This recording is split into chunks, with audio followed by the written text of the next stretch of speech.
We have shared about the failure rate of those who start a new business, that in the first 5 years, about 80% or so are done. They're gone.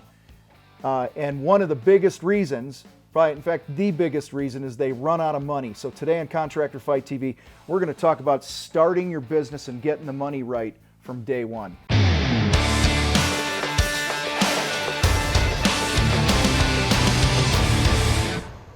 Many business owners wake up and they're in shock. They're like, we're doing all this work. How is it that I have no money in the bank? How is it that I have way more debt than when I started the business? And I'm stressed beyond belief, and now I'm considering shutting my doors. That's sadly a situation that so many home improvement contractors put themselves into, and it's really one of two reasons or a combination of both. The first is ignorance, and the second is fear. Ignorance and fear. And so ignorance is you just don't know. You just don't know what you don't know. You know, Noel's behind the camera here, and the reason he's behind the camera is I don't know anything about what needs to happen behind the camera and editing and things like that. Doesn't mean I'm stupid. Doesn't mean I'm a total moron. He shrugged. He was like, well, maybe he is. It just means I haven't been taught. I haven't learned that skill. And so we're ignorant because we don't know. We don't know what's possible. We haven't been exposed to the things that are impossible or what things really cost. We could go on and on. But guys, that's what ignorance is. And so I want to open your eyes here just for a second to a little bit of the math here about a business. And I have this exercise that we're gonna put up on the screen here. But when you come out of the gate, we've talked before, you got to have a clear target on what you're going to pay yourself. And I believe every home improvement contractor should make at least $100,000 a year, minimum.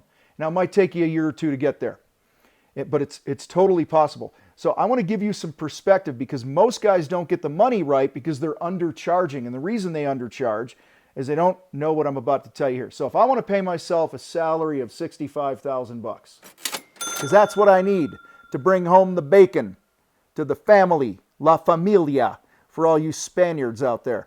All right, so my other overhead might be $75,000. And I said other overhead. See, your salary is actually overhead, but I said other overhead because a lot of times you guys are like, well, I'm like profit or whatever. I don't know. If you take the 65 grand and the 75 grand and add that together and divide it by about 240 working days in a year, okay, roughly 20 days a month, no weekends, you need to bring in $12,500 or so a month, which equates to about $2,900 and change per week, which is about $583 or so a day, which equates to about $73 a man hour. If it's just you as a one-man show working in the field and you got to pay yourself 65 grand and the other 75 is overhead like marketing and all the other things you got to pay for your business. Typically a big wake-up call for people. Most guys come out, they start a business, they don't get the money right because they're not charging enough.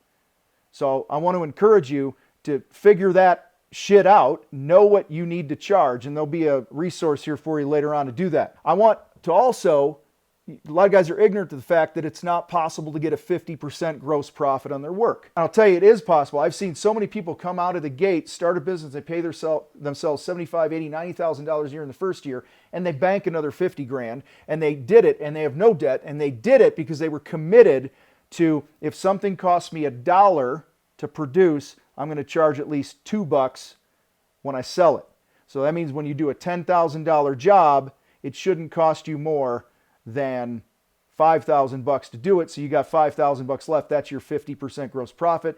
That goes down to pay your salary, your overhead, and then whatever's left is actually a net profit. Guys, the money thing is a choice. Okay? This is a choice. You can make more money. The other thing we talked about was fear. Okay? We're ignorant or we're fearful. When you're fearful, you are in trouble. Why don't we charge enough? Just think about that for a minute. Okay? We dealt with the ignorance part, but now you're not ignorant anymore. We don't charge enough because we're like, well, I just want to be fair to my customers, or I'm afraid to lose work, or I'm afraid to talk about money. Guys, these are all things that are going to knock you out of the business game here if you don't take them seriously. Being fair to your customers means you're going to charge enough to stand behind the work, stay in business, have enough money to reinvest into the business, hire FWs to work for you, deliver great experiences. You can't fucking do that without money. You just can't. So stop being fearful about it. The math doesn't lie. Step your ass up, get over your fear, get uncomfortable with this, learn how to sell, learn how to talk about money with confidence, and your business will make it. As we wrap this up, I want to encourage you to get yours first. That's not selfish. It's just putting on your own oxygen mask. Don't ever be apologetic for getting your money first. Contractors create more problems for themselves because they're not strong in this area of money when they start their business. So earlier I said I'd give you a resource. Make sure you know what you're charging, if you're charging what you need to charge correctly. And that's thecontractorfight.com/the word charge. /charge. We got a cool download there, super easy. Take a pen and a calculator and you print the thing off and you write some things down and you look at the bottom and you go, wow, that's what I got to charge per man hour when I'm out in the field. You guys rock. I got to roll. We'll see you next time.